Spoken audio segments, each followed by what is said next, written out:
want you to think of a person who you would say is your closest friend. It may be a husband or wife, it may be a childhood friend that you only see a couple of times a year, or it may be someone that you see a few times a week who, you really couldn't live without. Okay, whoever it is that you picture, they are the person that you would say is your closest friend.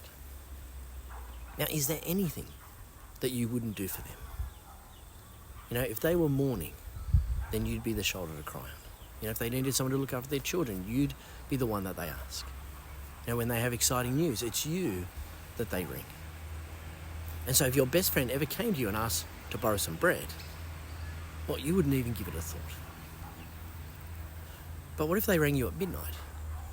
What if they rang you at midnight asking for some bread? And they told you that they were standing outside your front door? And the parable that we're looking at this week is the parable of the friend at midnight. And it's a parable that on the surface seems to be about being a good friend. And yet it is so much more than that. Friends, over the last 3 weeks, Yo has been unpacking for us the parable of the rich fool, the parable of the Pharisee and the tax collector, and yesterday the parable of the vineyard workers. And each parable taught us something about the kingdom of God and what it looks like to live each day as those who belong to the kingdom of God. Well, this week's parable does the same.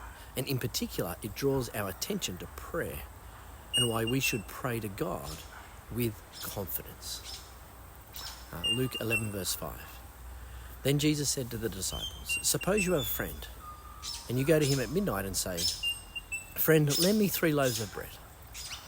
A friend of mine on a journey has come to me, and I have no food to offer him.' And suppose the one inside answers, 'Don't bother me. The door is already locked and my children and I are in bed. I can't get up and give you anything.' I tell you, even though he will not get up and give you the bread because of friendship, yet because of your shameless audacity, he will surely get up and give you as much as you need." Okay, and so the story Jesus tells is about a man who goes to the door of his friend's home and asks for some bread. Because another friend is visiting, and it'd be rude, inhospitable to not provide the visiting friend with food. Only, as Jesus says, the man asking for bread does it at midnight, when the owner of the house and his family are asleep. Not only are they asleep, but if their home is the typical home of a poor family, of that era, then it'd be a single room where all the family slept on the floor. Maybe if they were a little better off, the home may consist of a couple of rooms kind of connected to a central court area.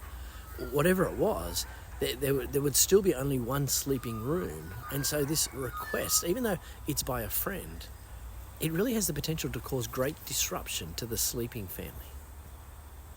And so the owner of the house says no for that reason. And yet in the story, the owner of the house has a change of heart, and he does get up and give his friend some bread. But notice that Jesus says it's not simply because of their friendship that he acquiesces to this request. It's because of the audacity. It's the boldness of the man in presuming that his friend would give him bread, even though it's midnight. Now again, if your friend rang you at midnight and asked you for some bread and told you they were standing outside your home because their expectation is that you will give them bread, would you?